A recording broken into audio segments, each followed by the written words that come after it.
എഴുതിക്കോളൂ chemical properties of metals. എഴുതിക്കോളൂ chemical properties of metal. Note എഴുതുക chemical properties of metal. Chemical properties of metal. Chemical properties.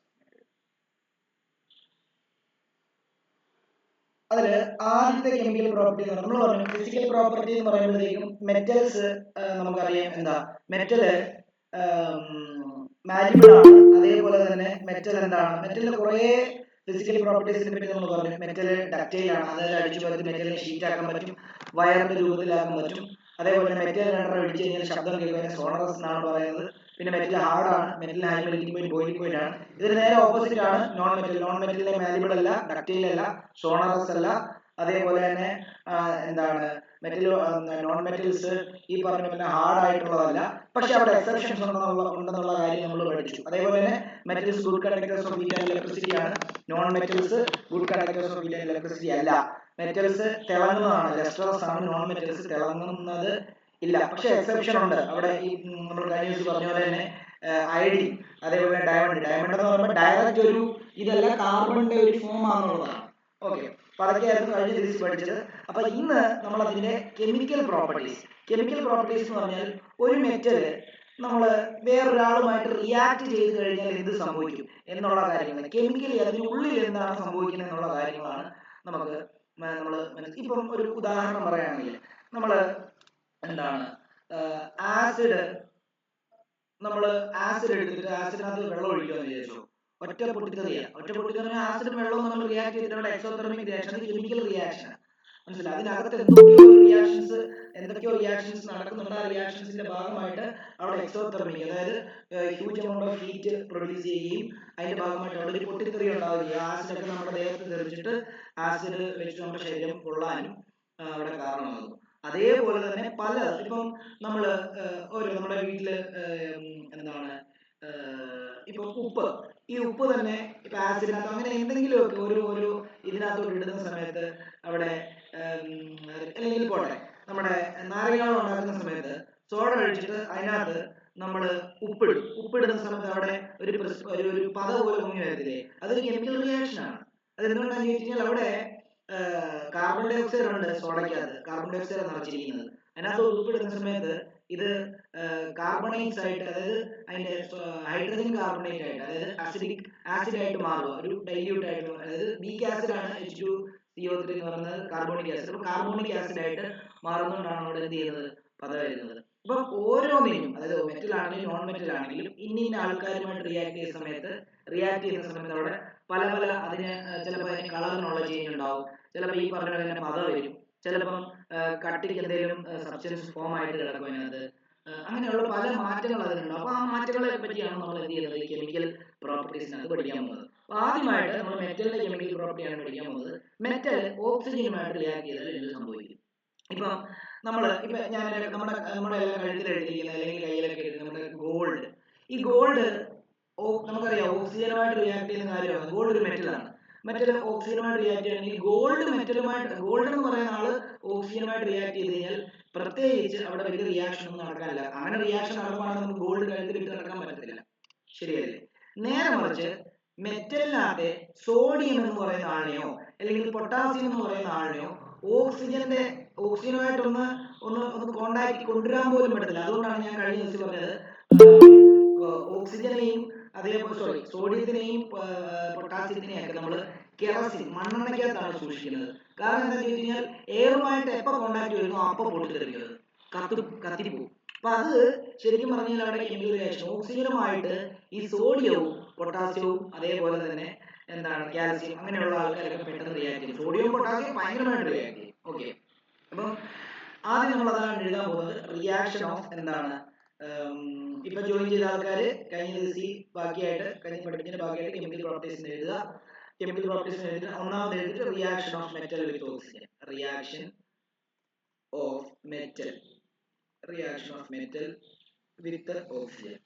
Of metal with oxygen.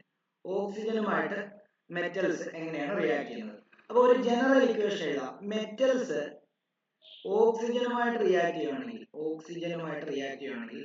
അവിടെ metal oxide ഉണ്ടാവും. Okay. ഈ metal oxide എന്ന് പറയുമ്പോൾ നമുക്കറിയാം metal oxide ഒരു basic oxide ആണ്. നമ്മൾ കഴിഞ്ഞ ചാപ്റ്ററിനകത്ത് പഠിച്ചതാണ്. മെറ്റാലിക് ഓക്സൈഡുകളെല്ലാം അതായത് ഡിസോസിയേറ്റ് ചെയ്യുമ്പോൾ OH മൈനസ് അയോൺസ് ഉണ്ടാക്കുന്നതും O2 മൈനസ് ഉണ്ടാക്കുന്നതും O2 മൈനസ് അയോൺസ് ഉണ്ടാക്കുന്നതും എല്ലാം ബേസ് ആണ്. നമ്മൾ കഴിഞ്ഞ ദിവസം പഠിച്ചായിരുന്നു. അപ്പൊ അവിടെ വേണമെങ്കിൽ ബ്രാക്കറ്റിൽ നമുക്ക് വേണമെങ്കിൽ ബേസിക് ഓക്സൈഡ് എന്ന് എഴുതാം. ബേസിക് ഓക്സൈഡ് എന്ന് നമുക്ക് എഴുതാം. അതേപോലെ തന്നെ ഇത് എന്താണ് ടേൺസ് എന്താ റെഡ് ലിറ്റ്മസ് ബ്ലൂ എന്ന് നോക്കാം. റെഡ് ലിറ്റ്മസ് ബ്ലൂ എന്ന് നോക്കാം. ഓക്കെ. ഇനി ഇതിന്റെ 2-3 റിയാക്ഷൻ നമുക്ക് ഒന്ന് എഴുതാം. ഇവിടെ നോക്കിക്കോളൂ. നമ്മള് സോഡിയം എന്നെ നമ്മൾ ഓക്സിജനുമായിട്ട് റിയാക്ട് ചെയ്യും. അതായത് സോഡിയം ഓക്സിജനുമായിട്ട് റിയാക്ട് ചെയ്താൽ എന്തുണ്ടാവും അറിയാമോ? നമുക്കറിയാം സോഡിയത്തിന്റെ അയോൺ Na+ ആണ്, ഓക്സിജന്റെ അയോൺ N2- ആണ്. ഇത് ഇങ്ങനെ ക്രോസ് ചെയ്യുന്ന സമയത്ത് Na2O അല്ലാതെ NaO2 എന്ന് എഴുതി വെക്കരുത്. മനസ്സിലായോ? ഇതും ചേരുമ്പോ NaO2 ആണ്, അങ്ങനെ എഴുതി വെക്കല്. അയോണിക് ഫോർമുല തമ്മിലാണ് എന്ത് ചെയ്യുന്നത്, അവിടെ ക്രോസ് ചെയ്യുന്നുള്ള കാര്യം ആലോചിക്കുക. അയോൺസ് തമ്മിലാണ് അവിടെ ക്രോസിംഗ് നടക്കുക. അപ്പൊ Na2O ആണ് ഉണ്ടാകുന്നത്. ഓക്കെ. ഇവന്റെ പേര് സോഡിയം ഓക്സൈഡ് എന്നാണ്. ഓക്കെ. അങ്ങനെയാണെങ്കിൽ നമുക്ക് ഇവന്റെ ഒരു പ്രത്യേകത നോട്ട് എന്ന് എഴുതിയിട്ട് ഇവിടെ ഒരു പ്രത്യേകത ഇങ്ങനെ എഴുതാം. Potassium metal and sodium metal are stored in kerosene oil to prevent their reaction with oxygen.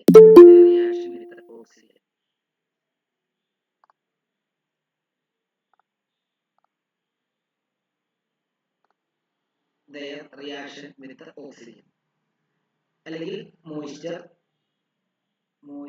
മോയ്സ്ചറുമായിട്ട് react ചെയ്താലും കത്തും. അതായത് ഞാൻ നിങ്ങളോട് പറഞ്ഞു, നമുക്ക് അടുത്ത സെഷനിൽ പഠിക്കാനുണ്ട്. ഞാൻ ഈ സോഡിയത്തിന്റെ ഒരു പീസ് മെറ്റൽ മുറിച്ചെടുത്തിട്ട് ഓക്സിജനുമായിട്ട് എപ്പോൾ കോൺടാക്ട് ചെയ്യുന്നു അപ്പോൾ അത് കത്തും. അതിനെ ഞാൻ എടുത്ത് വെള്ളത്തിലോട്ട് ഇടും. കത്തുന്നതുകൊണ്ട് വെള്ളത്തിലിട്ട് അണയ്ക്കാൻ ശ്രമിച്ചു കഴിഞ്ഞാൽ വെള്ളത്തിലിടുമ്പോൾ ഇത് വീണ്ടും ആളി കത്തും. മനസ്സിലായോ? അപ്പൊ വെള്ളവുമായിട്ട് ഭയങ്കര രീതിയിൽ സോഡിയം പൊട്ടാസ്യം റിയാക്ട് ചെയ്യും.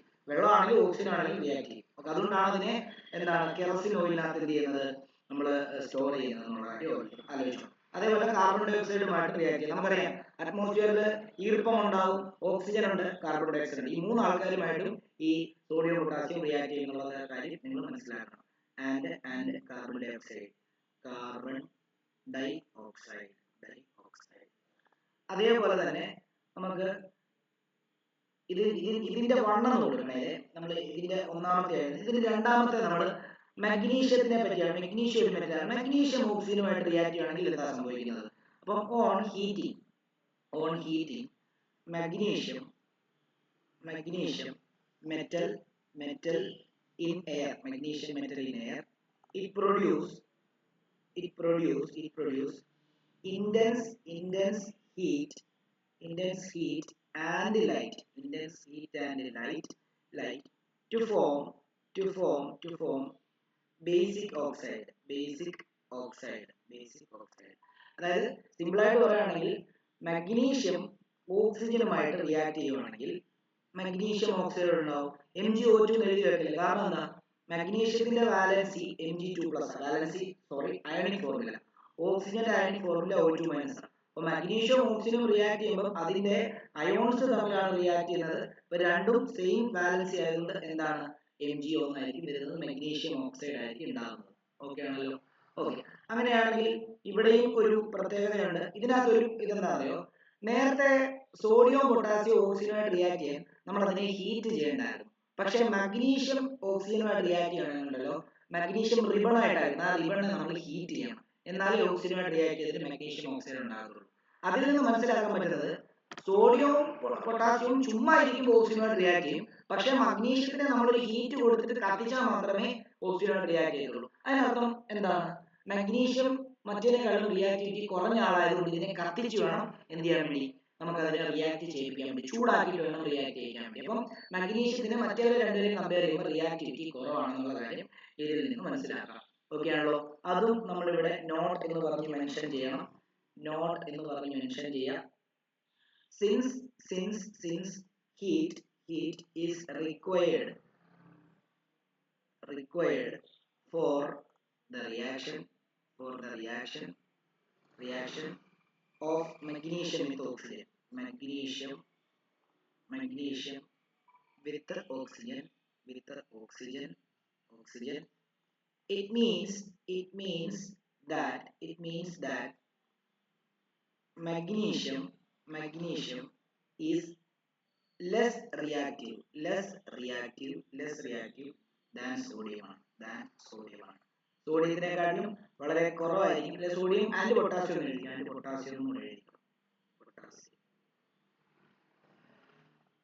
റിയാക്ടിവിറ്റി കുറവാണ്. ഓക്കെ ആണല്ലോ, അതുകൂടെ എഴുതി വെച്ചേക്കണം. ഇനിയും അതേപോലെ തന്നെ ഇതിനകത്ത് ഒരു ഡോട്ട് ഇട്ടിട്ട് എഴുതേണ്ട വേറൊരു കാര്യമാണ് മഗ്നീഷ്യം ഓക്സൈഡ്. നമ്മൾ ഇപ്പൊ മഗ്നീഷ്യം ഓക്സൈഡ് കൂടെ റിയാക്ട് ചെയ്തപ്പോൾ മഗ്നീഷ്യം ഓക്സൈഡ് ഉണ്ടായി. ആ മഗ്നീഷ്യം ഓക്സൈഡിനെ വെള്ളത്തിൽ അലിയിച്ചു കഴിഞ്ഞാൽ മഗ്നീഷ്യം ഹൈഡ്രോക്സൈഡ് ആയിരിക്കും ഉണ്ടാകുന്നത്. അതുകൂടെ ഒന്ന് എഴുതാം. Magnesium oxide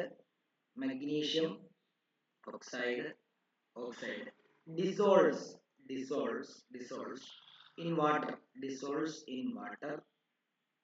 partially to form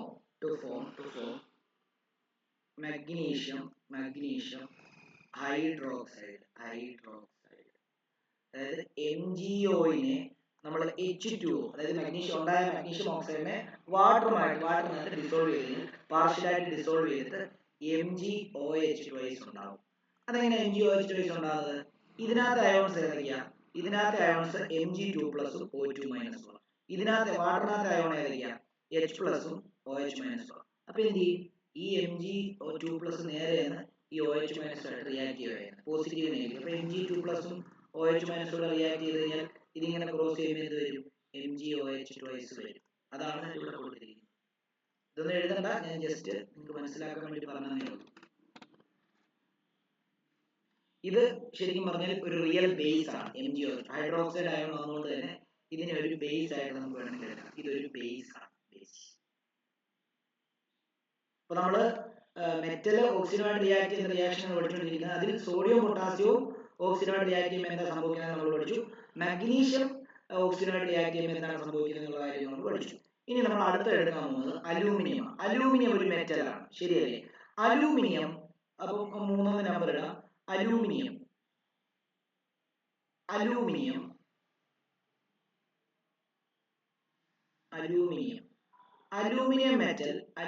metal burns in air on heating to form aluminum oxide. Aluminium oxide. അതായത് നമുക്കറിയാം ഏതൊരു മെറ്റൽ ഓക്സിജനായിട്ട് അതിന്റെ ഓക്സൈഡ്സ് ആണ് ഉണ്ടാകുന്നത്, മനസ്സിലായോ? അപ്പൊ അലൂമിനിയം എയറുമായിട്ട് റിയാക്ട് ചെയ്യുന്ന പറഞ്ഞാൽ എന്താണെന്ന് അറിയാമോ? എയറിൽ ഓക്സിജൻ ഉള്ളതുകൊണ്ടാണ് എയറുമായിട്ട് റിയാക്ട് ചെയ്യുന്നത് അങ്ങ് എഴുതിയിരിക്കുന്നത്. ഓക്കെ ആണല്ലോ. അപ്പൊ അലൂമിനിയം എയറുമായിട്ട് റിയാക്ട് ചെയ്ത് കഴിഞ്ഞാൽ എയറിൽ കത്തിച്ചു കഴിഞ്ഞ് കഴിഞ്ഞാൽ അലൂമിനിയം ഓക്സൈഡ് ഉണ്ടാവും. അതായത് ആ അലൂമിനിയം ഓക്സൈഡ് അലൂമിനിയത്തിന്റെ സർഫസിലില്ല. ഇപ്പൊ നമ്മുടെ വീട്ടില് എന്താണ് അലൂമിനിയം പാത്രങ്ങളുണ്ട് നമ്മൾ കുക്ക് ചെയ്യാൻ ഉപയോഗിക്കുന്നത്. നിങ്ങൾ ആ മേടിക്കുന്ന സമയത്തെ ആ ഒരു ലസ്റ്റർ എന്തായാലും ഒരു 2 പ്രാവശ്യം കുക്ക് ചെയ്ത് കഴിഞ്ഞാൽ കാണത്തില്ല, മനസ്സിലായോ? അതിന്റെ ലസ്റ്റർ, അതിന്റെ തിളക്കം കുറഞ്ഞിരിക്കും. അത് എന്തുകൊണ്ടാണെന്ന് അറിയാമോ? അറ്റ്മോസ്ഫിയറിൽ ഓക്സിജനുമായിട്ട് റിയാക്ട് ചെയ്തിട്ട് അതിന്റെ സർഫസിലെല്ലാം അലൂമിനിയം ഓക്സൈഡ് കോട്ട് ചെയ്യുന്നതാണ്. അപ്പൊ നിങ്ങൾ ചോദിക്കും അത് നമ്മുടെ ശരീരത്തിന് കേടാണോ എന്ന് ചോദിച്ചു കഴിഞ്ഞാൽ, പുളിയുള്ള ആഹാരങ്ങൾ അലൂമിനിയം പാത്രത്തിൽ കുക്ക് ചെയ്ത് കഴിഞ്ഞാൽ നമ്മുടെ ശരീരത്തിന് കേടാണ്. കാരണം ഈ അലൂമിനിയം ഓക്സൈഡ് പുളിയുള്ള ആഹാരത്തിലെ ആസിഡുമായിട്ട് റിയാക്ട് ചെയ്തിട്ട് അവിടെ പല സോൾട്ടുകളും ഉണ്ടാവും, മനസ്സിലായോ? അപ്പൊ അതുകൊണ്ട് പുളിയുള്ള ആഹാരങ്ങൾ അലൂമിനിയം പാത്രത്തിനകത്ത് കുക്ക് ചെയ്യരുത് എന്നുള്ളൊരു സ്റ്റഡി ഉണ്ട്. പിന്നെ comparable to other metals aluminium safe. Steel safe ആണ് കേട്ടോ. സ്റ്റീലിനകത്ത് ഒരു പ്രശ്നമില്ല. Steel is very safe. Okay, സ്റ്റീലിനകത്ത് കുക്ക് ചെയ്യുന്നതുകൊണ്ട് ഒരു പ്രശ്നമില്ല. ഓക്കെ, അപ്പം അതേപോലെ തന്നെ സ്റ്റീൽ എന്ന് പറയുമ്പോൾ ശരിക്കും പറഞ്ഞാൽ ഈ അലൂമിനിയം കൂടെ ആഡ് ചെയ്തിട്ടുള്ള ഒരു അലോയിയാണ്. പക്ഷെ സ്റ്റീലിനകത്ത് അലൂമിനിയം ഉണ്ടായതുകൊണ്ട് അങ്ങനെ പല മെറ്റൽസ് മിക്സ് ചെയ്തിട്ടുള്ള ഒരു അലോയിയാണ് സ്റ്റീൽ എന്ന് പറയുന്നത്. ഓക്കെ, ഇനി ഇതിന്റെ റിയാക്ഷൻ എഴുതുക. ഇപ്പൊ അലൂമിനിയത്തിന്റെ സിമ്പിൾ A ആണ്, ഓക്സിജന്റെ സിമ്പിൾ O2 ആണ്. ഇത് തമ്മിൽ റിയാക്ട് ചെയ്യുമ്പോൾ ഒരിക്കലും പോയിട്ട് AlO2 എന്ന് എഴുതരുത്. കാരണം എന്താ? ഇതിന്റെ അയോൺസ് ആദ്യം ഏതാന്ന് നോക്കണം. Al3+ ആണ് അലൂമിനിയത്തിന്റെ അയോൺ. ഓക്സിജന്റെ അയോൺ O2 മൈനസ് ആണ്. ഇത് ക്രോസ് ചെയ്യുമ്പോൾ ഇത് ഇവിടെയും വരുമ്പോൾ നമുക്ക് വരുന്നത് Al2O3 എന്ന് പറയുന്ന അലൂമിനിയം ഓക്സൈഡ് ആണ് ഉണ്ടാകുന്നത്. സോഡിയം ഓക്സൈഡ് സോഡിയം ഓക്സൈഡ് ഉണ്ടായി, മഗ്നീഷ്യം ഓക്സൈഡായിട്ട് ചേർന്ന് മഗ്നീഷ്യം ഓക്സൈഡ് ഉണ്ടായി, അലൂമിനിയം ഓക്സൈഡായിട്ട് ചേർന്നപ്പോൾ അലൂമിനിയം ഓക്സൈഡ് ഉണ്ടായി. ഓക്കെ ആണല്ലോ. ഈ അലൂമിനിയം ഓക്സൈഡിന് ഒരു പ്രത്യേകതയുണ്ട്. അലൂമിനിയം ഓക്സൈഡ് നമ്മൾ നേരത്തെ നമ്മളിപ്പം സോഡിയം ഓക്സൈഡ് പറഞ്ഞു. സോഡിയം ഓക്സൈഡ് നമുക്കറിയാം മെറ്റാലിക് ഓക്സൈഡ് ഫുള്ള് ബേസിക് സ്വഭാവം കാണിക്കുന്ന ബേസ് ആണ്, ശരിക്കും പറഞ്ഞാൽ ബേസിക് ഓക്സൈഡുകളാണ്. പക്ഷേ ഈ അലൂമിനിയം മെറ്റാലിക് ഓക്സൈഡ് തന്നെയല്ലേ. അലൂമിനിയത്തിന് ഒരു പ്രത്യേകത ഉണ്ട്. അലൂമിനിയം ചില സമയം ബേസിക് സ്വഭാവം കാണിക്കും, ചില കേസിൽ അസിഡിക് സ്വഭാവം കാണിക്കും. അതുകൊണ്ട് തന്നെ അലൂമിനിയത്തിനെ നമ്മൾ ആംഫോടെറിക് ഓക്സൈഡുകൾ എന്നാണ് പറയുന്നത്. വളരെ ഇമ്പോർട്ടന്റ് കാര്യമായിട്ട് സംസാരിച്ചുകൊണ്ടിരിക്കുന്നത്. അതായത് നമ്മൾ മെറ്റൽസ് എല്ലാം, മെറ്റലിന്റെ ഓക്സൈഡുകൾ ജനറലി എല്ലാം ബേസിക് സ്വഭാവം ഉള്ള ബേസ് ആണ്, ബേസിക് സ്വഭാവമുള്ള ഓക്സൈഡുകളാണ് മെറ്റാലിക് ഓക്സൈഡ്. ഇപ്പൊ Na2O എടുത്താലും K2O എടുത്താലും MgO എടുത്താലും അങ്ങനെ, അതായത് അങ്ങനെ ഏത് മെറ്റാലിക് ഓക്സൈഡ് എടുത്താലും ഇവരെല്ലാം ബേസിക് സ്വഭാവമുള്ള ഓക്സൈഡുകളാണ്. എന്നാൽ അലൂമിനിയം ഓക്സൈഡ് എടുക്കുമ്പോൾ അലൂമിനിയത്തിനെ ആംഫോടെറിക് ഓക്സൈഡുകൾ എന്നാണ് പറയുന്നത്. ആംഫോടെറിക് ഓക്സൈഡ് എന്ന് പറഞ്ഞു കഴിഞ്ഞാൽ അസിഡിക് സ്വഭാവവും കാണിക്കും, ബേസിക് സ്വഭാവവും കാണിക്കും. ഓക്കെ ആണല്ലോ. അപ്പൊ ഇത് എഴുതുക. നേരത്തെ ആ മഗ്നീഷ്യം ഓക്സൈഡ് അവിടെയൊക്കെ എന്താണ്, ഇതെല്ലാം ബേസിക് ഓക്സൈഡ് ആണ്, വേണം ബ്രാക്കറ്റിൽ എഴുതിയേക്കണം. ഇതൊരു ബേസിക് ഓക്സൈഡ് ആണ്. മുകളിൽ നമ്മൾ എഴുതിയിട്ടുണ്ട് അല്ലേ. സോഡിയം ഓക്സൈഡും ബേസിക് ഓക്സൈഡ് ആണ്, ബേസിക് ഓക്സൈഡ് ആണ്. ഇതൊക്കെ വേണമെങ്കിൽ അവിടെ എഴുതിയിട്ടുണ്ടോ. Basic oxide, basic oxide. ഇത് മഗ്നീഷ്യം ഓക്സൈഡ് പേര് അറിയില്ല, എഴുതിയിട്ടേക്കണേ. മഗ്നീഷ്യം ഓക്സൈഡ് പേര് അറിയില്ലെങ്കിൽ എഴുതിയിട്ടേക്കുക. എന്നിട്ട് അവിടെ എല്ലാം ബേസിക് ഓക്സൈഡുകളാണ്, നിങ്ങൾ മസ്റ്റ് ആയിട്ട് എഴുതുക. ഓക്കെ. ഈ അലൂമിനിയം ഓക്സൈഡ് മാത്രം ആംഫോടെറിക് ഓക്സൈഡ് ആണ് എഴുതുക. ആംഫോടെറിക് ഓക്സൈഡ് ആണ് എഴുതുക. ആംഫോടെറിക് ഓക്സൈഡ് എന്ന് പറയുമ്പോൾ അസിഡിക് ബിഹേവിയർ കാണിക്കും, ബേസിക് ബിഹേവിയർ കാണിക്കുന്ന ഓക്സൈഡുകളെയാണ് നമ്മൾ ആംഫോടെറിക് ഓക്സൈഡ് എന്ന് പറയുന്നത്. ഓക്കെ. ഇനി എന്താണ് ആംഫോടെറിക് ഓക്സൈഡ് എന്ന് ഞാൻ പറഞ്ഞു, അത് നമുക്കൊന്ന് എഴുതാം. ഇപ്പോൾ ഒരു ഡോട്ട്, ഇതിനകത്ത് തന്നെ ഒരു ഡോട്ട് ഇട്ട്, ഡോട്ട് എന്ന് പറയുമ്പോൾ ഇതിന്റെ അപ്പുറത്ത് ഇടണേ, വരയുടെ അപ്പുറത്ത് ഇടുക. ഡോട്ട് ഇട്ട് ആംഫോടെറിക് ഓക്സൈഡ് എന്നൊരു സബ് ഹെഡിങ് കൊടുക്കുക. ആംഫോടെറിക് oxide.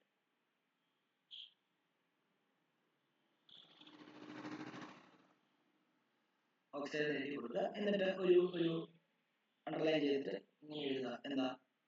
they are metal oxide which shows both basic and acidic behavior. Basic and acidic behavior. That is when amphoteric oxide react with amphoteric oxide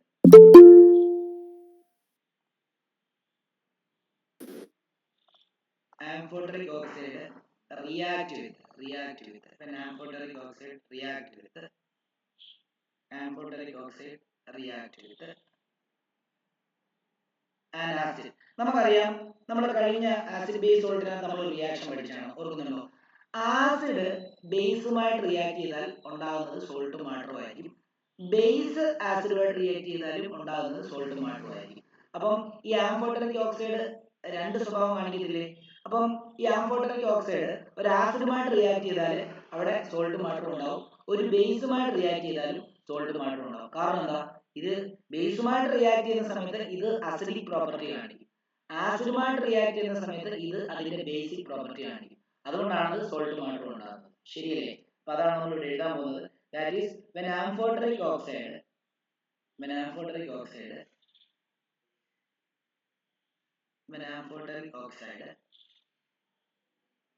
ബാക്കി ഇങ്ങോട്ടേക്ക് എഴുതുകയാണ്. reacts with an acid with an acid. It produce salt and water. Also when amphoteric oxide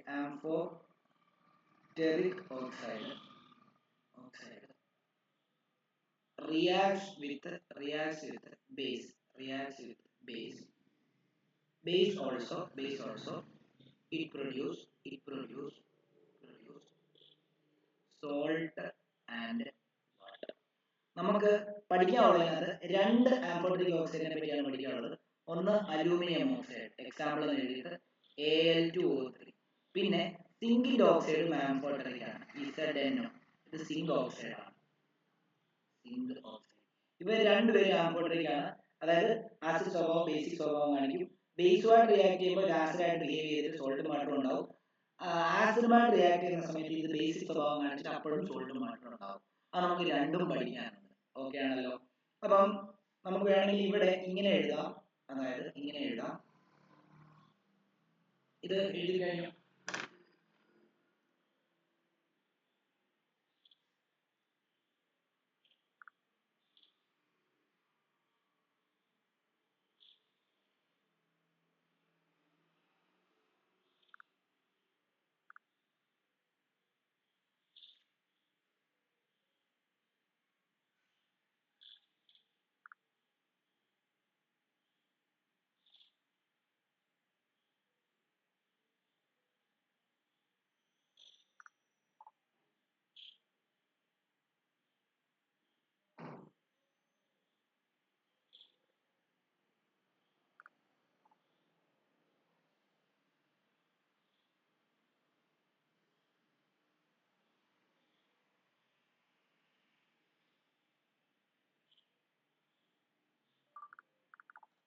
okay, എഴുതിയെന്ന് വിചാരിക്കുന്നു. അപ്പൊ നമ്മള് ഈ ഞാൻ എന്താ പറഞ്ഞത്, അലൂമിനിയം ഓക്സൈഡ് എന്ന് പറഞ്ഞാൽ, സിങ്ക് ഓക്സൈഡ് എന്ന് പറഞ്ഞാൽ ആംഫോട്ടറിക് ഓക്സൈഡ് ആണ്.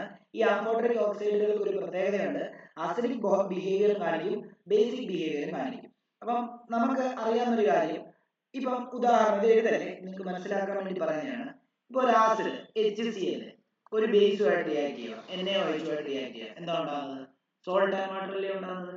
NaCl+ ഉണ്ടാവും, NaCl+ H2 ഉണ്ടാവും. ഓക്കെ, ഇനി തിരിച്ച് ഒരു ബേസ് ആസിഡുമായിട്ട് റിയാക്ട് ചെയ്യുകയാണെങ്കിൽ ഇപ്പം ഒരു ബേസ് എടുക്കാം, NaO അല്ലെങ്കിൽ വേറൊരു ബേസ് ആക്കാം, എന്താ NH4OH എടുത്തിട്ട് അത് എന്താണ് HCl ആയിട്ട് റിയാക്ട് ചെയ്യുകയാണ്. അപ്പോൾ എന്ത് തന്നെയാണ് സോൾട്ട് മാത്രം. ഇവിടെ ഉണ്ടാകുന്ന സോൾട്ട് ഏതാ? NH4Cl+ എന്താണ് H2O. അപ്പൊ ജനറൽ ഇപ്പം ഇത് ആസിഡ് ആണ്, ഇത് ബേസ് ആണ്. അപ്പൊ ഇതെന്തുണ്ടായി? സോൾട്ടിന്റെ എഴുതണ്ട കേട്ടോ, അത് മനസ്സിലാക്കാൻ വേണ്ടി എഴുതുകയാണ്. എഴുതേണ്ട കാര്യം ഞാൻ പറയാം, സോൾട്ടും വാട്ടറും ആണ്. ഓക്കെ, അതേപോലെ ഇതെന്താ? ഇത് ബേസ് ആണ്, ഇതൊരു ആസിഡ് ആണ്. അപ്പൊ ബേസും ആസിഡും റിയാക്ട് ചെയ്തപ്പോൾ എന്ത് തന്നെയാണ് ഉണ്ടാകുന്നത്? സോൾട്ടും വാട്ടറും തന്നെയാണ് ഉണ്ടാകുന്നത്. എങ്ങനെ റിയാക്ട് ചെയ്താലും സോൾട്ടും വാട്ടറും ഉണ്ടാകുന്നത്.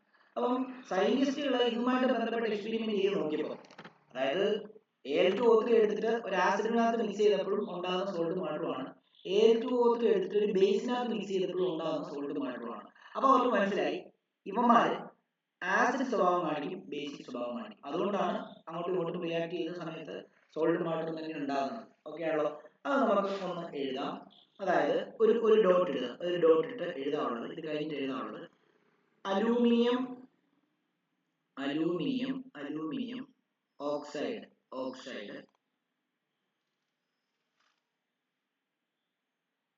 when acting as a base, നമുക്ക് നോക്കാം. അല്ല, when acting as an acid ആയിട്ട് ആക്റ്റീവ് ആണെങ്കിൽ അലൂമിനിയം ഓക്സൈഡ് ബ്രാക്കറ്റ് കൊടുത്താൽ മതി. അതായത് aluminium oxide when acting as acid, aluminium oxide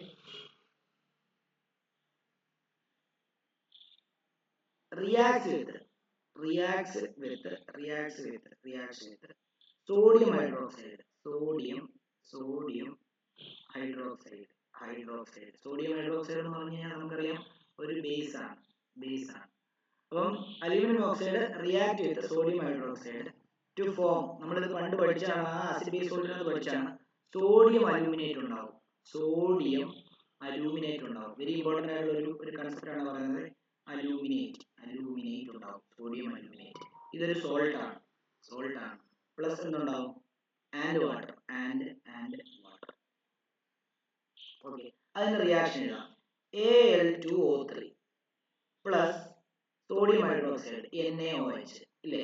അപ്പം ഇത് നമുക്കറിയാം, ഇത് ഇപ്പോൾ ഒരു ആസിഡ് ആയിട്ടാണ് ഇതിനെ നമ്മൾ എടുക്കുന്നത്. ഇത് ബേസ് ആണ് അല്ലേ? അപ്പൊ നമുക്കറിയാം ആസിഡും ബേസും റിയാക്ട് ചെയ്യുമ്പോൾ സോൾട്ട് മാത്രം ഉണ്ടാകുന്നത് അല്ലേ? എന്ത് സോൾട്ട് ഉണ്ടാകുന്നത്? നിങ്ങൾ ഒരിക്കലും അപ്പൊ ചിന്തിക്കല് Al3+ഉം O2- ആണ് ഇവിടുത്തെ അയോണ്, ഇവിടത്തെ Na+ഉം OH- ആണ് അയോൺ എന്ന് ചിന്തിക്കരുത്. അങ്ങനെ AlOH ത്രൈസ് ആണ് ഇവിടെ ഉണ്ടാകുന്നത് ഒരിക്കലും ചിന്തിക്കരുത്, അത് തെറ്റാണ്. കാരണം എന്താണെന്നറിയാമോ, ഇവിടെ ഒരു അലൂമിനേറ്റ് അയോൺ എന്ന് പറയുന്ന ഒരു അയോണാണ് ഈ റിയാക്ഷൻ നടക്കുമ്പോൾ ഫോം ചെയ്യുന്നത്. അല്ലാതെ Al3+ഉം എന്താണ് O2- അല്ല. പകരം ഇവിടെ ഉണ്ടാകുന്ന അയോൺ, അത് വേണമെങ്കിൽ ബ്രാക്കറ്റിൽ ഒന്ന് എഴുതിയിട്ടേക്കണം, ഇവിടെ ഉണ്ടാകുന്ന അയോൺ O2(1-) എന്ന് പറയുന്ന അയോണാണ് ഇവിടെ ഉണ്ടാകുന്നത്. ഓക്കെ, ഇവിടെ എന്തുണ്ടാവും? Na+ഉം അതേപോലെ തന്നെ OH- ഉണ്ടാവും. ഓക്കെ, എന്നിട്ട് ഈ ഇത് വേണമെങ്കിൽ താഴെ ബ്രാക്കറ്റിൽ എഴുതിയിട്ടേക്കണം, ഇത് അലൂമിനേറ്റ് AlO2(1-). എന്നിട്ട് ഈ പോസിറ്റീവ് ആയിട്ടുള്ള സോഡിയം പോയിട്ട് നെഗറ്റീവ് ആയിട്ടുള്ള ഈ AlO2(1-) എന്ന് പറയുന്ന അയോണുമായിട്ടാണ് ചേരുന്നത്. നമുക്കറിയാം സോഡിയം Na+ഉം 1+ഉം AlO2(1-) കൂടെ ചേർന്നെങ്കിൽ രണ്ടും 1 ആയതുകൊണ്ട് തന്നെ നമുക്ക് NaAlO2 എന്ന് എഴുതിയാൽ മതി ഇല്ലേ? സോഡിയം അലൂമിനേറ്റ് എന്ന് എഴുതിയാൽ മതി, ആണല്ലോ? അങ്ങനെയാണെങ്കിൽ നമുക്ക് ഇവിടെ എന്തെന്ന് എഴുതാം? NaAlO2. കണ്ടോ, ഇതൊരു സോൾട്ട് ആണ്, പ്ലസ് എന്താ, വാട്ടർ ഉണ്ടാവും, H2O ഉണ്ടാവും. കണ്ടോ, അപ്പം ഇതൊരു ആസിഡ് സ്വഭാവം കാണിച്ചുകൊണ്ടാണ് ഇവിടെ സോൾട്ട് വാട്ടർ ഉണ്ടായത് എന്നുള്ള കാര്യം ആലോചിക്കുക. ഇത് സോഡിയം അലൂമിനേറ്റ് എന്നാണ് ഇതിന്റെ പേര്, സോഡിയം അലൂമിനേറ്റ്. നമ്മൾ അവിടെ പഠിച്ചതാണ് അലൂമിനേറ്റ്. അതേപോലെ ഇതിന്റെ പേര് aluminate ion, aluminate ion.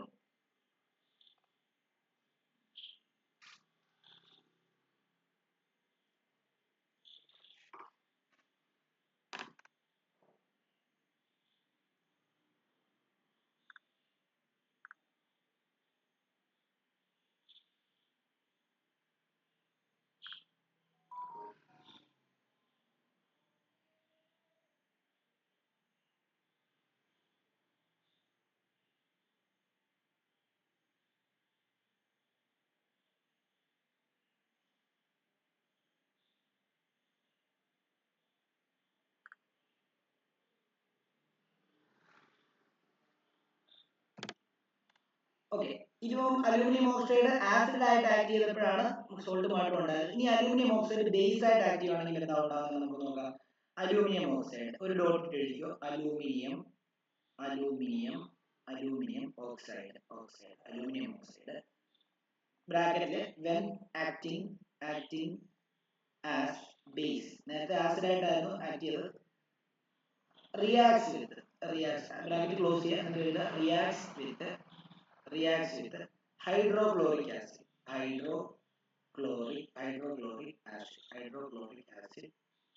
to form aluminium chloride. അത് ഒരു സോൾട്ട് ആണ്, അലൂമിനിയം ക്ലോറൈഡ് ഒരു സോൾട്ട് ആണ്, പ്ലസ് എന്തുണ്ടാവും, ആൻഡ് വാട്ടർ. കണ്ടോ, ഇപ്പോഴും അത് ബേസ് ആയിട്ട് റിയാക്ട് ആസിഡുമായിട്ട് റിയാക്ട് ചെയ്തപ്പോൾ എന്തുണ്ടായി, സോൾട്ട് വാട്ടർ ഉണ്ടായെങ്കിൽ അതിനർത്ഥം എന്താ, അതൊരു ബേസ് ആയിട്ട് ഇവിടെ ആക്ട് ചെയ്തു എന്നർത്ഥം. ശരിയല്ലേ? നമുക്ക് എഴുതാം, aluminium oxide Al2O3 HCl react ചെയ്തു, എന്തുണ്ടായി, ഇവിടെ ഏതൊക്കെ അയോണാണ് ഇപ്പൊ റിലീസ് ചെയ്തതെന്ന് അറിയാമോ? ഇവിടെ Al3+ഉം O2- തന്നെയാണ് റിലീസ് ചെയ്തത്. ഇവിടെ H+ഉം Cl- ആണ് റിയാക്ട് ചെയ്തത്. അങ്ങനെയാണ് ഈ Al3+ പോയിട്ട് ഈ ക്ലോറിനുമായിട്ട് ചേരുമ്പോഴത്തേക്കും എന്തുണ്ടാവും, Al3+ഉം Cl1- കൂടെ ക്രോസ് ചെയ്ത് കഴിഞ്ഞാൽ ഈ 3 താഴെ വന്നിട്ട് AlCl3 ഉണ്ടാകുന്നത്. ശരിയല്ലേ? അതാണ് ഇവിടെ എഴുതേണ്ടത്, അതാണ് ഇവിടെ പ്രൊഡക്റ്റ് ആയിട്ട് എഴുതുന്നത്, അലൂമിനിയം ക്ലോറൈഡ് AlCl3. ഇത് സോൾട്ട് ആണ്. ഇതെന്താ, ഇത് ഇപ്പൊ ബേസ് ആയിട്ടാണ് ആക്ട് ചെയ്യുന്നത്, ഇത് ആസിഡ് ആണ്. അതേപോലെ തന്നെ ഇത് ഇപ്പൊ സോൾട്ട് ആണ്, സോൾട്ട് പ്ലസ് എന്താ, സോൾട്ട് പ്ലസ് വാട്ടർ H2O.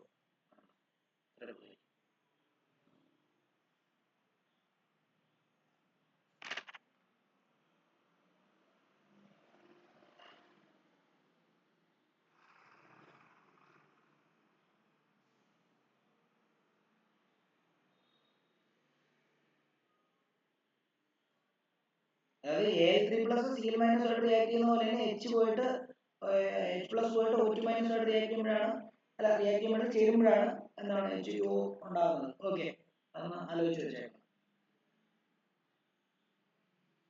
അതേപോലെ തന്നെ നമ്മളിപ്പോൾ മെറ്റൽ ഓക്സിജനുമായിട്ട് റിയാക്ട് ചെയ്യുന്ന കാര്യമാണ് പഠിച്ചുകൊണ്ടിരിക്കുന്നത്. മെറ്റൽ ഓക്സിജനുമായിട്ട് റിയാക്ട് ചെയ്യുമ്പോഴത്തേക്കും മെറ്റാലിക് ഓക്സൈഡുകൾ ഉണ്ടാവും.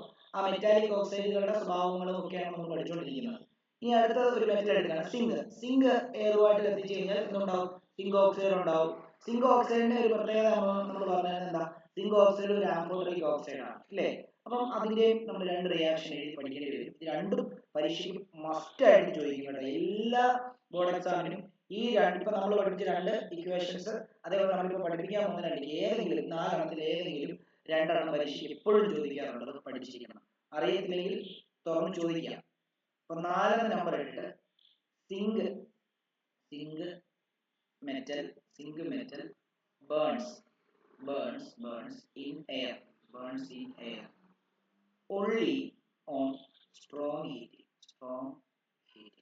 നല്ലതായിട്ട് ഹീറ്റ് ചെയ്താൽ മാത്രമേ എയറുമായിട്ട് റിയാക്ട് ചെയ്യുള്ളൂ. എയറുമായിട്ട് റിയാക്ട് ചെയ്യുന്നതെന്ന് പറഞ്ഞാൽ റിയാക്ട് ചെയ്യുമെന്ന് പറഞ്ഞു കഴിഞ്ഞാൽ എയറിലെ ഓക്സിജനുമായിട്ട് റിയാക്ട് ചെയ്യുന്ന കാര്യമാണ് പറയുന്നത് കേട്ടോ.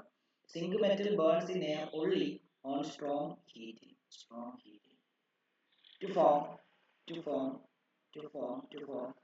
Zinc oxide.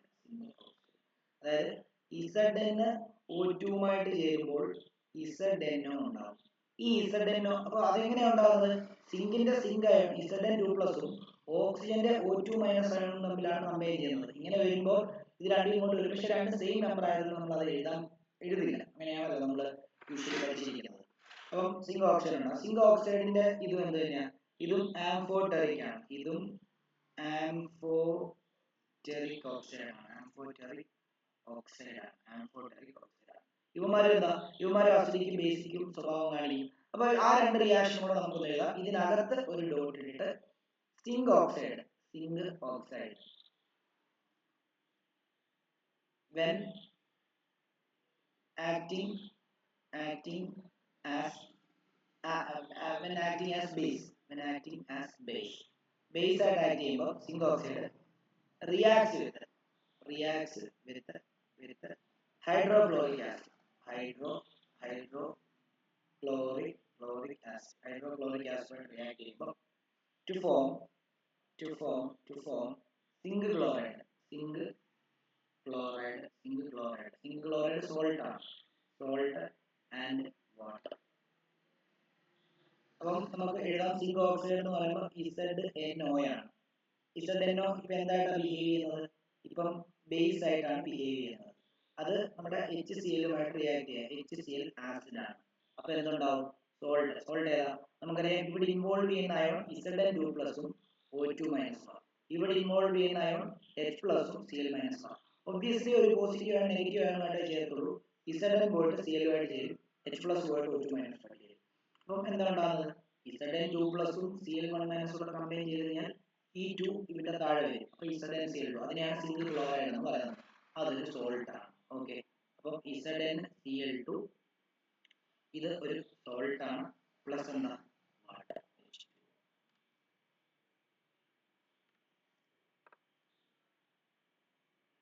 അറിയാത്തവർ ചോദിക്കണം.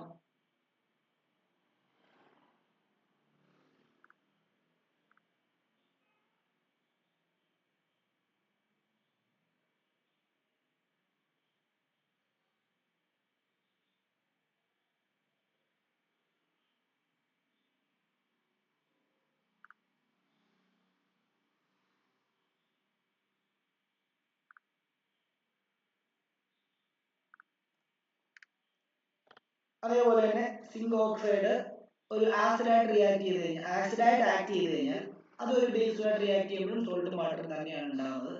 അപ്പൊ അതും കൂടെ എഴുതാം. അടുത്തൊരു ഡോട്ട് ഇട്ടോ. സിങ്ക് ഓക്സൈഡ്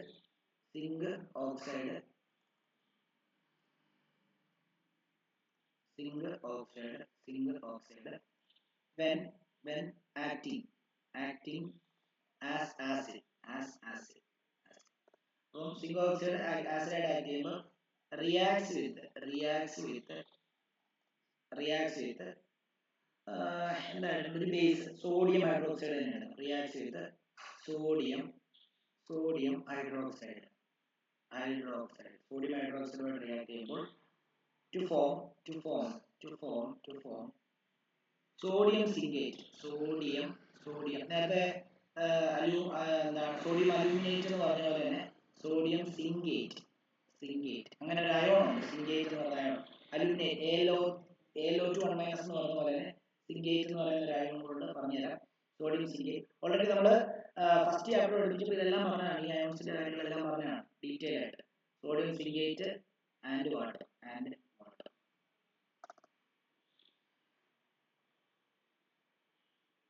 ഇത് എഴുതുമ്പോൾ നമുക്ക് നോക്കിയോ, ZNO പ്ലസ് NaOH.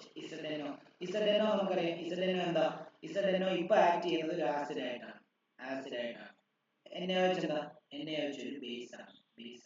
അപ്പൊ നിങ്ങൾ ഇവിടെ വിചാരിക്കില്ല ഒരിക്കലും ഇത് Zn2 പ്ലസും O2 മൈനസും ആയിട്ടല്ല ഇത് സ്പ്ലിറ്റ് ആവുന്നത്. പകരം സിങ്കേറ്റ് അയോൺ ആയിട്ടാണ് ഇത് സ്പ്ലിറ്റ് ആവുന്നത്, അല്ലെങ്കിൽ സിങ്കേറ്റ് അയോൺ ആണ് ഈ കേസിൽ ഫോം ചെയ്യുന്നത്. അപ്പൊ സിങ്കേറ്റ് അയോൺ ഏതാ? നേരത്തെ അലുമിനേറ്റ് അയോൺ ഫോം ചെയ്ത പോലെ തന്നെ ZnO2 2 മൈനസ് ആണ് സിങ്കേറ്റ് അയോൺ കേട്ടോ. ഇത് സിങ്കേറ്റ് അയോൺ എന്നാണ് ഇതിന് പറയുന്നത്. അപ്പൊ അത് ഒന്ന് മനസ്സിലാക്കി വെച്ചേക്കണം. സിങ്കേറ്റ് അയോൺ, ഇത് സിങ്കേറ്റ് അയോൺ ആണ്. ഓക്കെ, ഇവിടെ യൂഷ്വൽ അയോൺ ഏതൊക്കെയാ? Na പ്ലസും OH മൈനസും. അപ്പൊ നമുക്കറിയാം ഈ പോസിറ്റീവ് ആയിട്ടുള്ള അയോണുമായിട്ടാണ് ഈ നെഗറ്റീവ് ആയിട്ടുള്ള അയോൺ ബന്ധം ചെയ്യുന്നത്, ഇല്ലേ? ശരിയല്ലേ? അപ്പം അങ്ങനെയാണെങ്കിൽ ഇവിടെ Na പ്ലസും ZnO2 2 മൈനസും ആണ് കമ്പൈൻ ചെയ്യുന്നത്. അപ്പൊ ഈ 2 ഇവിടെ വരും, 1 ഇവിടെ വരും, ആണോ? അപ്പൊ 2 ഇവിടെ വരുമ്പോൾ Na2 ZnO2, അതാണ് സോഡിയം സിങ്കേറ്റിന്റെ ഫോർമുല. അപ്പം അത് എഴുതാം, അതൊരു സോൾട്ട് ആണ്. gives Na2ZnO2 പ്ലസ് എന്താ? H2. ഇത് സോൾട്ട് ആണ്, വാട്ടർ ആണ്. ഡൗട്ട് ഉള്ളവർക്ക് ചോദിക്കാം.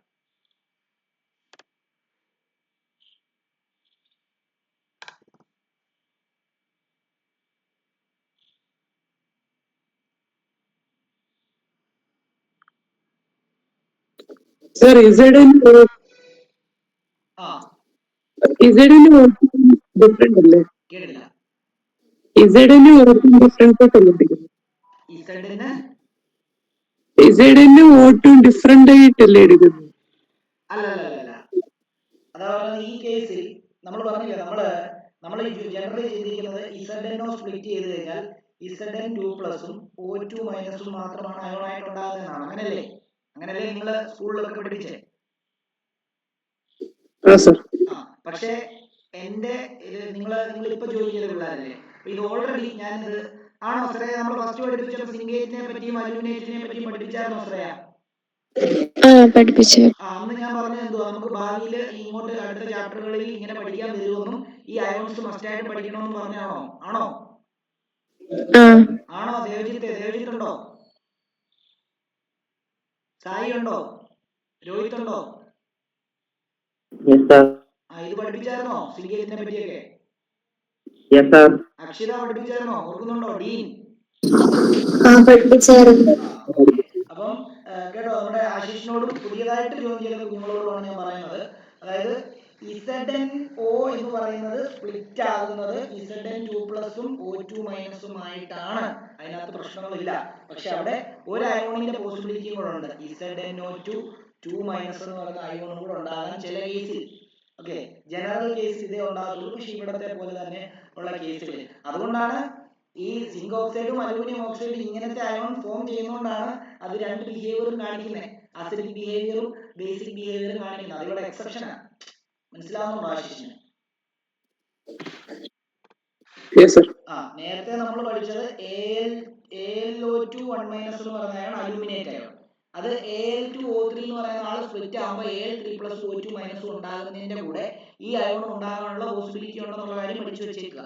ZnO സ്പ്ലിറ്റ് ചെയ്യുന്ന സമയത്ത് Zn2 പ്ലസും O2 മൈനസ് ഉണ്ടാകുന്നതിനോടൊപ്പം ZnO2 2 മൈനസ് എന്ന് പറയുന്ന സിങ്കേറ്റ് അയോൺ കൂടെ ഉണ്ടാകാൻ പോസിബിലിറ്റി ഉണ്ട് എന്നുള്ളത് പഠിച്ചു വെച്ചേക്കുക. അത് അങ്ങനെയാണ്. ഓക്കെ, അത് ഓൾറെഡി നമ്മൾ ഇത് നിങ്ങൾ ആദ്യമായിട്ട് കേൾക്കുന്നതുകൊണ്ടാണ് ഇങ്ങനൊരു കൺഫ്യൂഷൻ. ഇത് ഫസ്റ്റ് ചാപ്റ്റർ പഠിച്ചപ്പോൾ തന്നെ ഇത് ഞാൻ പഠിപ്പിച്ചാണ്, ഡീറ്റെയിൽ ആയിട്ട് പഠിപ്പിച്ച. ഫസ്റ്റ് ചാപ്റ്റർ പഠിച്ചപ്പം അയോൺസ് കൊടുത്തു, ഈ അയോൺ വരുമെന്ന് പറഞ്ഞു, ഈ അയോൺ ഇതുപോലെ തന്നെ പഠിച്ചു വെക്കാൻ പറഞ്ഞു. അത് കഴിഞ്ഞ് നമ്മൾ സെക്കൻഡ് ചാപ്റ്റർ പഠിച്ചപ്പോൾ ഈ അയോണിന്റെ റിയാക്ഷൻ നമ്മൾ അവിടെ പഠിച്ചു. അത് കഴിഞ്ഞപ്പോൾ തേർഡ് ചാപ്റ്ററിനകത്ത് ഇതുണ്ട്. എന്നാൽ ഞാൻ ഫസ്റ്റ് ചാപ്റ്റർ പഠിപ്പിച്ചപ്പോഴേ പറഞ്ഞാണ് അങ്ങോട്ടുള്ള 3 ചാപ്റ്ററുകളിലും ഇതുണ്ട്, ഇത് മസ്റ്റായിട്ടും പഠിക്കണം, ഇല്ലെങ്കിൽ ഇങ്ങനെ ഒരു പോസിബിലിറ്റി ഉണ്ട് എന്നുള്ള കാര്യം കൂടെ ഞാൻ പറഞ്ഞിരുന്നു. ഓക്കെ, അപ്പൊ നിങ്ങളിപ്പോ ജസ്റ്റ് ജോയിൻ ചെയ്തല്ലോ, അതുകൊണ്ടാണ്. കുഴപ്പമില്ല, നമ്മൾ പഠിച്ചു വെച്ചേക്കുക. ഓക്കെ ആണോ ആശിഷ്? Okay sir. ഓക്കെ. ഇനിയും നിങ്ങൾ മനസ്സിലാക്കുക. ഇനി നമ്മളിപ്പോ എന്താ പഠിച്ചുകൊണ്ടിരിക്കുന്നത്? നമ്മൾ മെറ്റൽ ഓക്സിജനുമായിട്ട് റിയാക്ട് ചെയ്യുമ്പോൾ മെറ്റാലിക് ഓക്സൈഡ് ഉണ്ടാകും. ആ മെറ്റാലിക് ഓക്സൈഡിന്റെ പ്രത്യേകതകളെ പറ്റിയാണ് പഠിച്ചുകൊണ്ടിരിക്കുന്നത്. അങ്ങനെ നമ്മൾ സോഡിയം ഓക്സൈഡായിട്ട് റിയാക്ട് ചെയ്യുമ്പോൾ സോഡിയം ഓക്സൈഡ് ഉണ്ടാകുന്നതിനെ പറ്റി പഠിച്ചു. അത് നല്ലതായിട്ട് അത് കെറോസിനകത്താണ് സ്റ്റോർ ചെയ്യുന്നത്, കാരണം കത്തും ഇല്ലേ, എക്സോതെർമിക് റിയാക്ഷൻ. രണ്ടാമത് മഗ്നീഷ്യം റിയാക്ട് ചെയ്യുന്നതിനെ പറ്റി പഠിച്ചു. മഗ്നീഷ്യം റിയാക്ട് ചെയ്യണമെങ്കിൽ നമ്മൾ കത്തിക്കണം, എന്നാൽ മാത്രമേ റിയാക്ട് ചെയ്യത്തുള്ളൂ. അതിൽ നിന്ന് നമുക്ക് സോഡിയത്തിനേക്കാളും റിയാക്ടിവിറ്റി കുറഞ്ഞ ആളാണ് മഗ്നീഷ്യം കിട്ടി. പിന്നെ അലൂമിനിയം റിയാക്ട് ചെയ്യുന്നതിനെ പറ്റി പറഞ്ഞു. അലൂമിനിയം റിയാക്ട് ചെയ്യുമ്പോൾ അലൂമിനിയം ഓക്സൈഡ് ഉണ്ടാവും.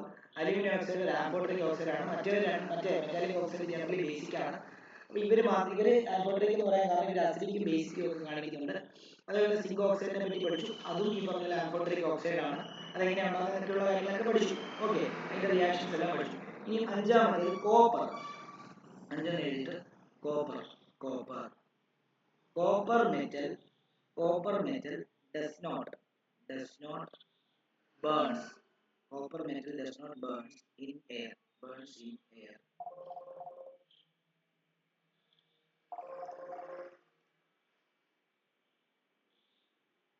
Burns in air. Even on burns in air. Even on strong heating. Even on strong heating. But it reacts with oxygen. React with oxygen in air. On prolonged air. On prolonged heating to form a black substance called copper oxide. നമുക്കറിയാം കോപ്പറിന് 2 valency ഉണ്ട്. അപ്പൊ copper 2 oxide എഴുതണം. 2 Roman ലെറ്ററിലായിരുന്നു. അതിനർത്ഥം കോപ്പറിന്റെ 2+ വാലൻസിയാണ് നമ്മൾ എടുത്തിരിക്കുന്നത്. കോപ്പറിന് Cu2+ ഉണ്ട്, Cu1+ ഉണ്ട്. Okay, അപ്പൊ കോപ്പർ 2 ഓക്സൈഡ് ആണ് ഉണ്ടാകുന്നത്. അതായത് നമ്മുടെ വീട്ടില് കറണ്ട് പോകുന്നത് വയറിനകത്തൂടെ അല്ലേ?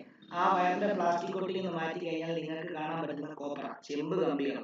ആ ചെമ്പ് കമ്പികളെ നിങ്ങൾ ജസ്റ്റ് തീക്കകത്തൊന്ന് വെച്ച് കഴിഞ്ഞാൽ, ഒരു 5 മിനിറ്റ് തീക്കകത്ത് വെച്ച് കഴിഞ്ഞാൽ അതിന് സംഭവിക്കുന്നില്ലയോ, ആ ചെമ്പ് കമ്പിയുടെ സർഫസ് ഫുള്ള് കറക്കും. അതെന്തുകൊണ്ടാണെന്ന് ചോദിച്ചാൽ അത് ഓക്സിജനുമായിട്ട് റിയാക്ട് ചെയ്തിട്ട് അതിന്റെ മണ്ടയ്ക്കെല്ലാം കോപ്പർ ഓക്സൈഡ് കോട്ടിങ് വരുന്നതാണ്. അപ്പം ചെമ്പ് കമ്പി ഒരു ബ്രൗൺ കളറിലായിരിക്കുന്നത്, അപ്പൊ അത് കറക്കും. അപ്പൊ നിങ്ങൾ തിരിച്ചു മാറ്റാൻ പറ്റും. ആ ചെമ്പ് കമ്പി ഇങ്ങനെ വെച്ചിട്ട് താഴെ ഒരു ഹൈഡ്രജൻ ഗ്യാസ് പാസ് ചെയ്യാൻ പറ്റുന്ന എന്തെങ്കിലും ഒരു സാധനം വെച്ചിട്ട് ഹൈഡ്രജൻ ഗ്യാസിനെ അതുവഴി പാസ് ചെയ്ത് കഴിഞ്ഞാൽ വീണ്ടും ആ കറുപ്പെല്ലാം മാറിയിട്ട് വീണ്ടും അത് ബ്രൗൺ ആയിട്ട് മാറും. മനസ്സിലായി? അത് ഈ ഭാഗവും ക്വസ്റ്റ്യൻ നമ്മുടെ ബോർഡ് എക്സാമിന് ചോദിക്കുന്ന ഒരു ടോപ്പിക്കാണ്. അത് വളരെ ഇമ്പോർട്ടൻ്റ് ആണ് കേട്ടോ. അപ്പം അതും കൂടെ ഒന്ന് എഴുതി വെക്കുക. അപ്പം കോപ്പർ Cu ഓക്സിജനുമായിട്ട് റിയാക്ട് ചെയ്ത് കഴിഞ്ഞാൽ നമുക്കറിയാം Cuവിന്റെ അയോൺ Cu2+ ആണ്, ഓക്സിജന്റെ O2- ആണ്. ഇത് ക്രോസ് ചെയ്യുന്ന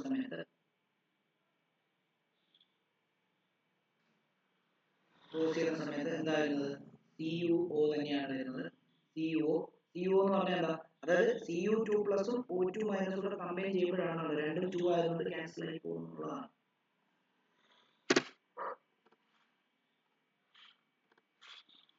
ഓക്കെ, അപ്പം നമുക്ക് ഇങ്ങനെ എഴുതാം. എന്താണ് ഇത്? കോപ്പർ 2 ഓക്സൈഡ് ആണ്. കോപ്പർ ഓക്സൈഡ് എന്ന് പറഞ്ഞാലും മതി, പക്ഷേ അതിന്റെ നമുക്ക് കോപ്പറിന് 2 വാലൻസി ഉണ്ടല്ലോ, അതുകൊണ്ടാണ് നമ്മൾ കോപ്പർ 2 ഓക്സൈഡ് എന്ന് എടുത്ത് പറയുന്നത്. പറഞ്ഞില്ലേലും കുഴപ്പമില്ല, കോപ്പർ ഓക്സൈഡ് എന്ന് പറഞ്ഞാലും മതി. ഇതൊരു ബ്ലാക്ക് ഓക്സൈഡ് ആയിരിക്കും. അത് ഓർക്കുക.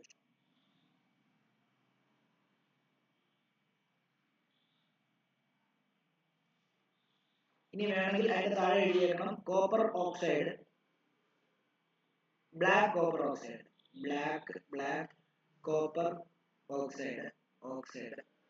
can be converted converted back to copper ആക്കാൻ പറ്റും. എന്ത് ചെയ്താൽ മതി?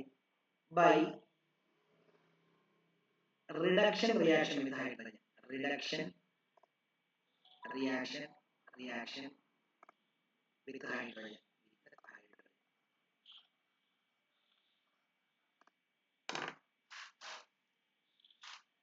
ഹൈഡ്രജൻ പാസ് ചെയ്താൽ മതി. ഹൈഡ്രജൻ പാസ് ചെയ്ത് കഴിഞ്ഞാൽ കോപ്പർ, ആ കറുത്തിരിക്കുന്ന കോപ്പർ ഓക്സൈഡിന്റെ മണ്ടയ്ക്ക് കൂടെ ഹൈഡ്രജൻ പാസ് ചെയ്ത് കഴിഞ്ഞാൽ അതിന്റെ ബ്ലാക്ക് കളർ മാറിയിട്ട് അത് വീണ്ടും എന്തായിട്ട് മാറും? അത് കോപ്പർ കമ്പികളായിട്ട് തന്നെ, കോപ്പർ ആയിട്ട് തന്നെ മാറും.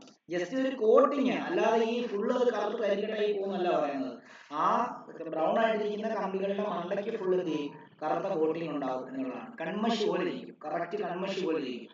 നിങ്ങള് ഒരു ഇപ്പം എന്താ പറയാ, നിങ്ങളുടെ വിരളയില് കൺമഷി ഇങ്ങനെ സർഫസിൽ പരട്ടിയാൽ ഇങ്ങനെ ഇരിക്കും, അതുപോലെ ഇരിക്കും കോപ്പർ കമ്പികളെ ചൂടാക്കി കഴിഞ്ഞാൽ.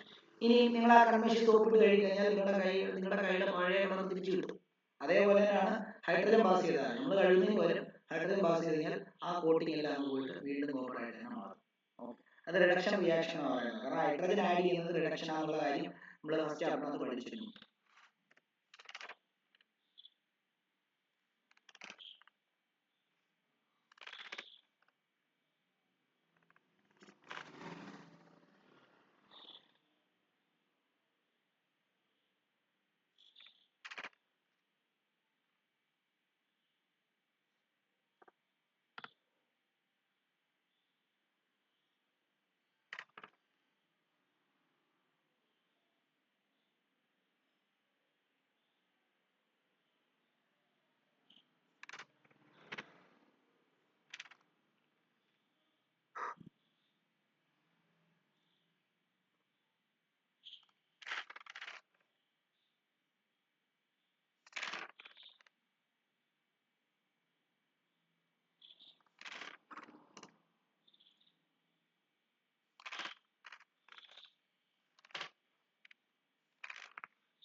ഞാൻ ഓൾറെഡി ഇതിന്റെ നോട്ട് ഗ്രൂപ്പിൽ ഇട്ടിട്ടുണ്ടായിരുന്നു. അപ്പൊ നിങ്ങളുടെ എക്സാം ആയതുകൊണ്ട് എഴുതണ്ട, ഞാൻ പഠിപ്പിക്കുന്നതിനനുസരിച്ച് എഴുതിയാൽ മതി. എക്സാം ഇല്ലാത്തവര് എഴുതിയെടുക്കുക. അതേപോലെ ഒരു കാര്യം കൂടെ പറയാം, ഞാൻ പഠിപ്പിക്കുന്ന സമയത്ത് ആ നോട്ട് ഓൾറെഡി കഴിഞ്ഞ വർഷം ഞാൻ കൊടുത്ത നോട്ട് തന്നെയാണ്. അപ്പം ചിലപ്പം എക്സ്ട്രാ ആയിട്ടുള്ള കുറച്ച് കാര്യങ്ങളൊക്കെ ഇതിപ്പം ആ നോട്ടിനകത്തില്ല, ഈ പറഞ്ഞ ഈ സെന്റൻസ് ആ നോട്ടിനകത്തില്ല. അപ്പം അങ്ങനെയുള്ള ഇല്ലാത്ത സാധനങ്ങൾ നമ്മൾ പഠിപ്പിക്കുന്ന സമയത്ത് അവിടെ എഴുതി എടുക്കണം. ഓക്കെ, അപ്പൊ അതെപ്പോഴും ശ്രദ്ധിക്കണം. ഓക്കെ, ഇനിയിപ്പോൾ നമുക്ക് reaction of metal with water നമുക്ക് അടുത്ത ക്ലാസ് പഠിക്കാം. അത് ഇതുപോലെ ഒരു വലിയ ടോപ്പിക്കാണ്. പലർക്കും എക്സാം ആയതുകൊണ്ട് നമ്മൾ ഇന്നത്തെ ക്ലാസ് ഇവിടെ ഫൈനൽ ചെയ്യാം.